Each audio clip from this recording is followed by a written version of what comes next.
A very good morning to everyone and a very happy new year to one and all. Welcome to the class and let us talk about the topic that is host parasite models. That is the topic of today. And as we say in the beginning, let's crack CSIR UGC net together with the India's largest learning platform that is Unacademy. A little about myself. I'm your educator Farida Johar Bandukwala. I have a teaching experience of 10 years. I've qualified MP SLIT examination in year 2018. And if you're going for Unacademy for the preparation of CSIR UGC NET, you have come to the right place. If you're opting for Unacademy, you are going to get daily live classes so that you can be in that momentum of studies. And in the live class, you can ask your doubts and queries directly with the faculty members. Then the 13 units are quite lengthy. With the help of Unacademy, the whole thing can be read in a well structured manner, in a well systematic manner, and the important topics can be covered.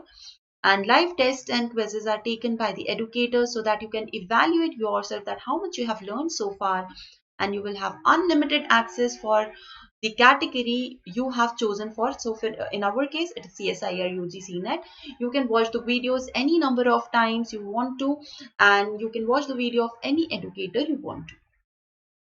After that, Unacademy tries to give these free live classes on two platforms, that is YouTube and special classes.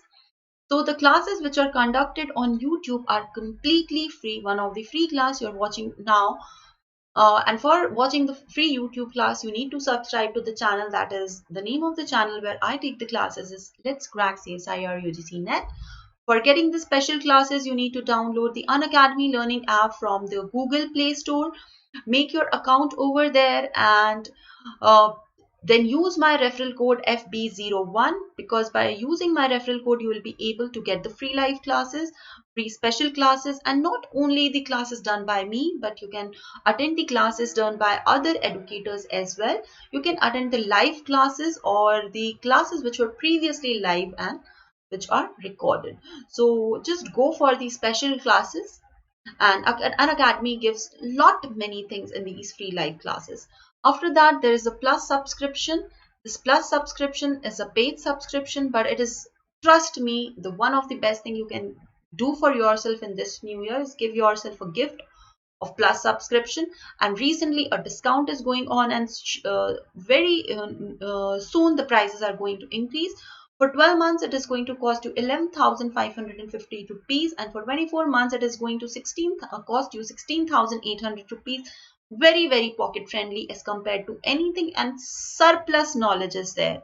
Like if you are going for offline class, you won't be having this much of data to study from. After that, use my referral code FB01 and you will be getting an additional 10% discount.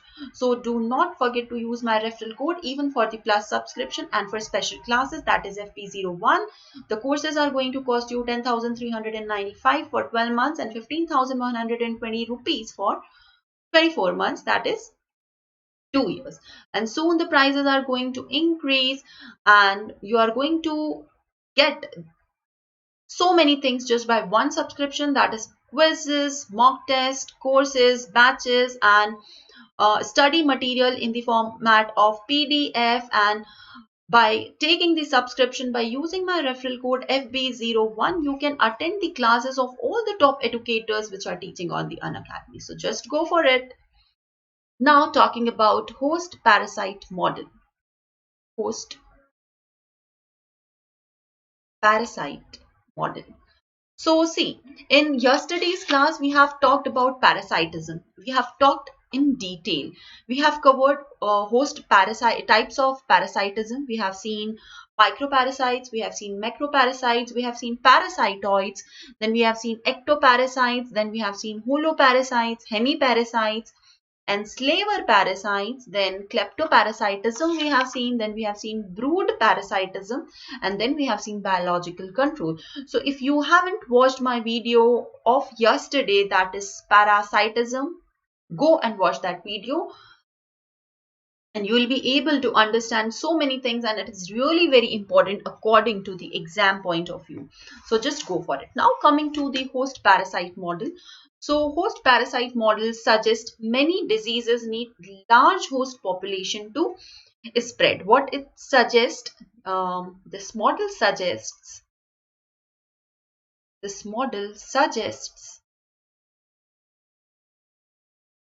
many diseases need large host population, large host population to spread. So the important thing which you need to remember in this is large host population. Large host population. If you can remember this, well, very good. So it needs a large host population to spread. Since parasite removal studies are difficult to perform, ecologists have also examined the strength of parasitism as a mortality factor by modeling host-parasite relationships. So why it actually came into being? Because it is difficult.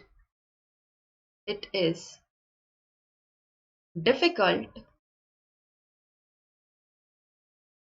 to perform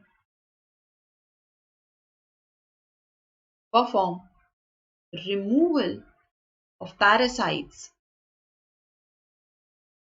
Ecologists have examined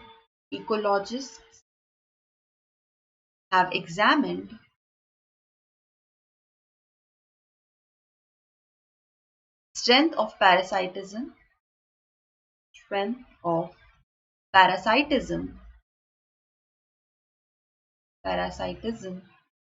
as a mortality factor by modeling host parasite relationship. Host parasite relationship. So why actually it came into being? Because it is difficult to perform the removal of parasite. Ecologists, they examined that what is the strength of parasitism as a mortality factor by modeling the host parasite relationship. So let us talk about this.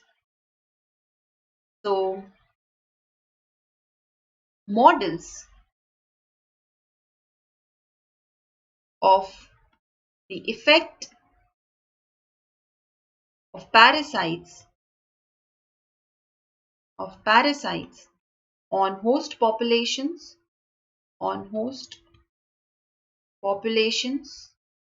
differ from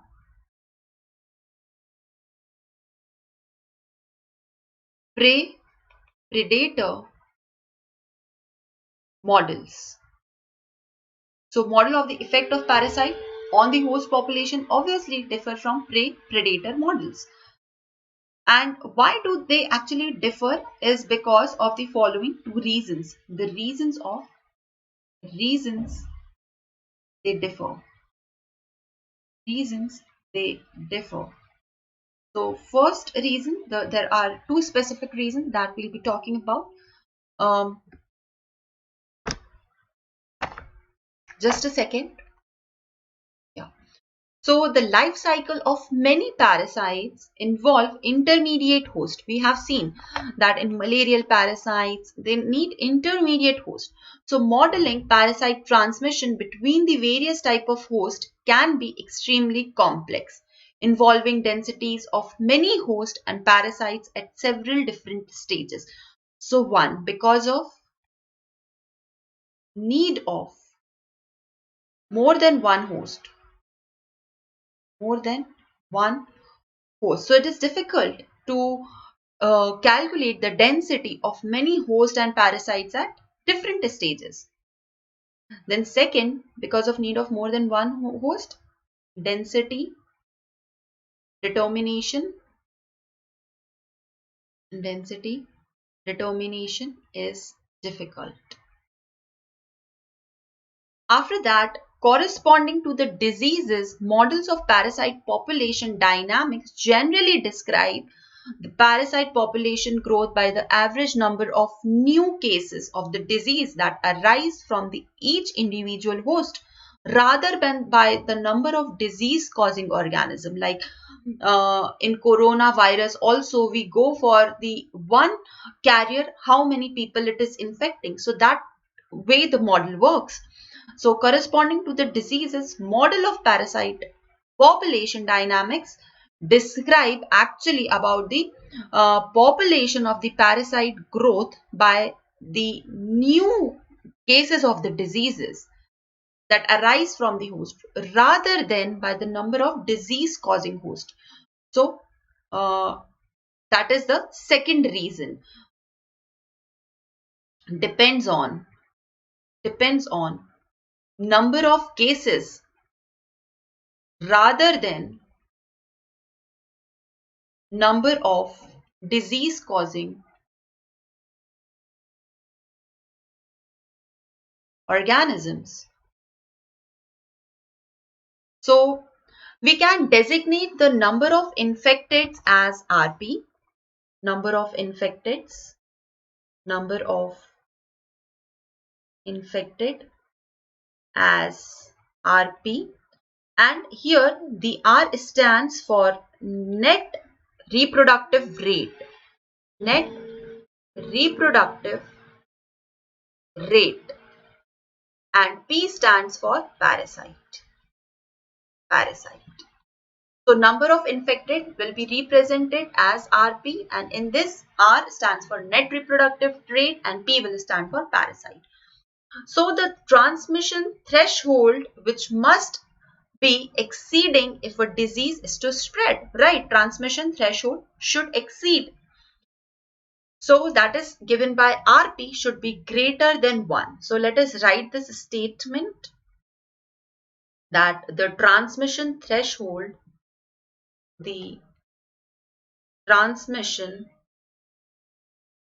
threshold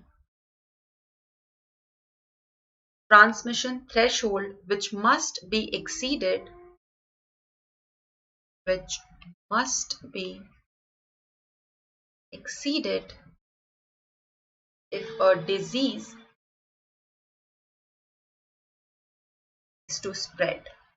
if a disease is to spread. And it is given by RP should be greater than 1. And if the value of RP is less than 1, the disease will perish. If RP is less than 1, disease will perish. Disease will perish. So these are the two things. Now talking about microparasites. For microparasites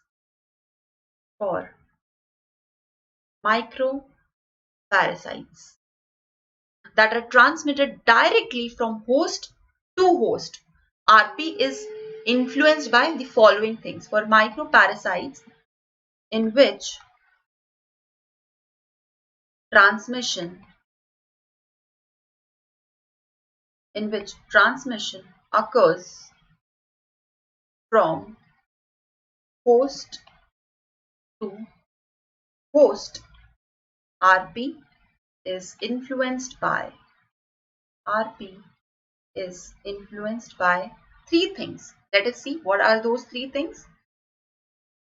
First is NS. Now what is NS? The number of susceptible hosts in the population. Number of susceptible hosts in population.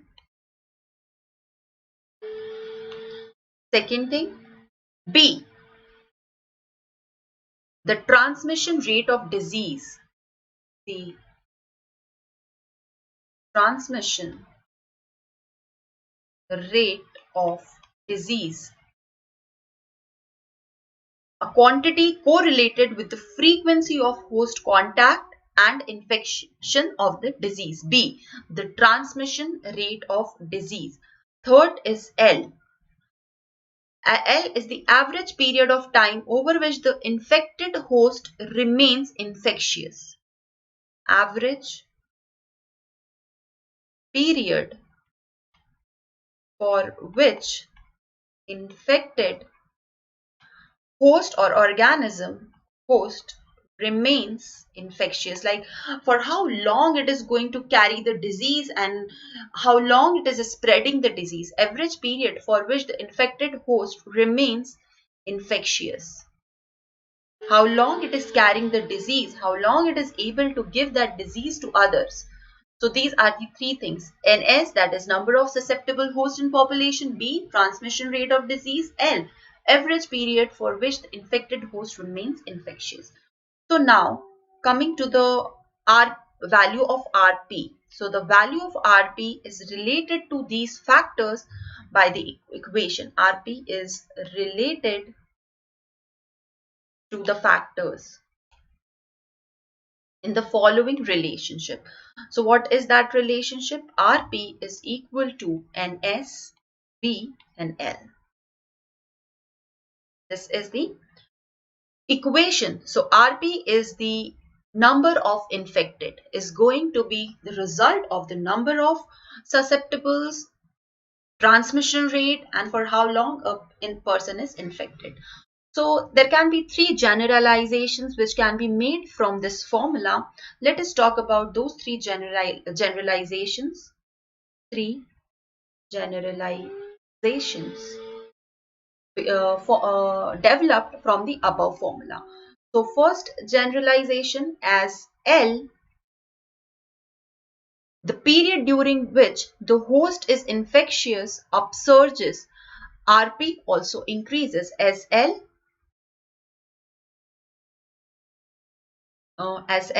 the period during which host is infectious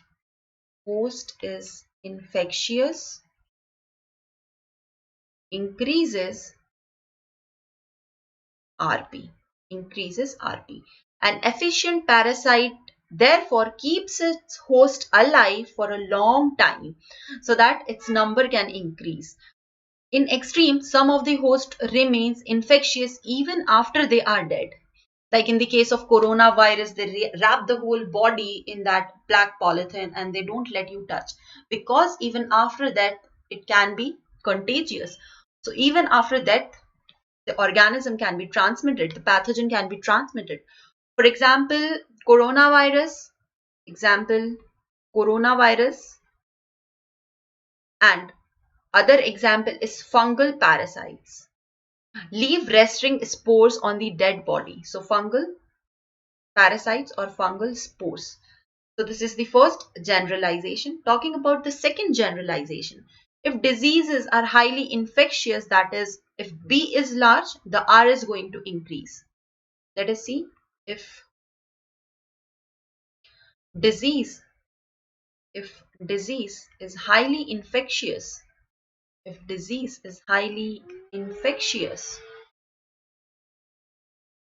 is, B is large, RP will increase. RP is going to increase. Then third generalization from the above formula, large population of susceptibles. If NS is large, it is going to promote more disease. If NS is large, promote more spread. So RP increases. So all of these things, if they are large, they are going to in end increase the RP value. Now, if we rearrange the equation, the critical threshold density will be obtained. So let us talk about critical threshold density. Critical threshold density. So by rearranging the equation, critical threshold density would be obtained where NT is the critical threshold density, and in this case the RP is going to be 1. The critical threshold density, the RP is going to be 1.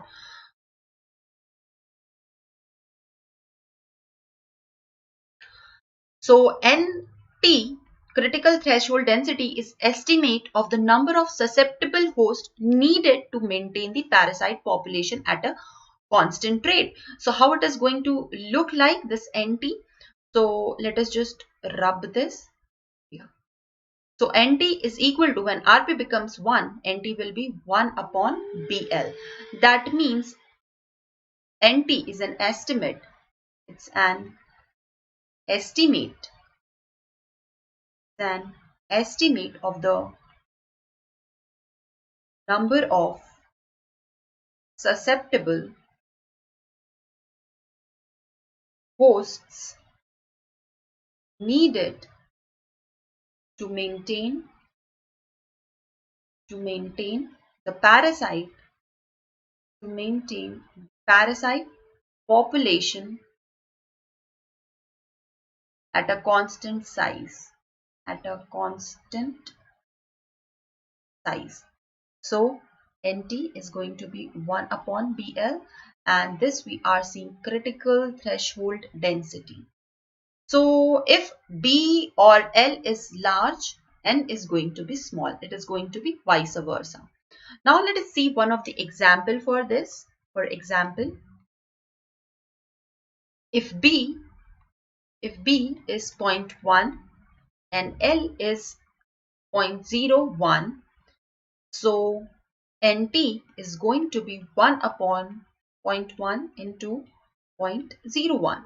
So that is 1 by 0.001, and that is equal to 1000. So conversely, if B or L is small, the disease can persist only in a large population of infected hosts. So for example, another example, if B is if first example, if another example, if B is equal to 0.1 and L is equal to 0.001, then NT would be 100,000. So if B or L is a small, the disease can persist only in large population. It would need large of the population. It cannot spread in a small population. So many diseases of humans are likely to be evolutionarily recent, such as coronavirus, having spread from animals. Coronavirus, like they say, came from bat. There is no complete proof for that, but still. So global climate change may be changing the frequency of parasitism level of host, and by implication and host densities. So I hope host parasite relationship or host parasite model you have understood in a simple and interesting manner. And let us just revise this thing in a very quick manner. We have seen host parasite model. It is applicable for large host population, and it is difficult to perform that removal of a whole parasite. So this model was given, and model is going to differ from prey predator models. Why? Because of the need of more than one host is going to make the things difficult, and it will depend on the number of cases rather than the number of possible organisms which can infect. Like if I'm infected by a certain kind of parasite and there is a lot of viral load, maybe 1 crore of viral load, it won't be seen that way. It will be seen in what way? That how many people I am meeting and to whom I can give the disease. Not it will depend on the number of organisms I am carrying, like it does in the case of coronavirus. Now there is a term that is the RP, that is the number of infected individuals. So R tells you about the net reproductive rate and P is the parasite. If RP is greater than 1, then the disease is going to spread. And if RP is lesser than 1, the disease will going to be vanished. Then we have seen the three things on which the RP depends, that is NS, B and L. NS is the number of susceptible people in the population, B is the transmission rate, and L is that duration of time in which that person is able to transmit the disease. So RP is equal to NSBL. After that, we have seen the critical threshold density in which RP is 1, and in that case NT is equal to 1 by BL, and we have seen that how B and L is inversely proportional to NT. So we have completed the host parasite model in a well structured manner. And lastly, as we say, let's crack CSIR UGC net together, and that is the name of our channel. If you haven't subscribed to our channel till now, just subscribe the channel, hit the bell icon for getting all the notifications. And if you really liked my video or you have gained something out of it, please give it a thumbs up and use my referral code FB01 for getting the plus subscription. Recently, a major discount is going on, and an additional 10% discount you'll get by using my referral code. So this plus subscription is a paid subscription. Use my referral code for that as well, and use my referral code FB01 for seeing my special classes, and which are completely free. So you can watch my special classes and you can watch others special classes and plus classes by using my referral code FB01. So that is it for now. Thank you very much. We'll be starting with some other new topics from tomorrow. So come back at 10:30 for understanding and reading some of the interesting topics of CSIR UGC net, and 5 o'clock for reading some important topics of the GATE syllabus. It was really nice teaching you all, and a very happy new year. Just crack the examination in this year and make the most out of this year, and a very best of luck to one and all on this auspicious day. So bye from my side. We'll be meeting in the evening with another interesting topic of GATE syllabus. So this is it for now. It's a bye. Be happy, keep on studying, and come back for the classes, make notes, qualify the examinations. Best of luck.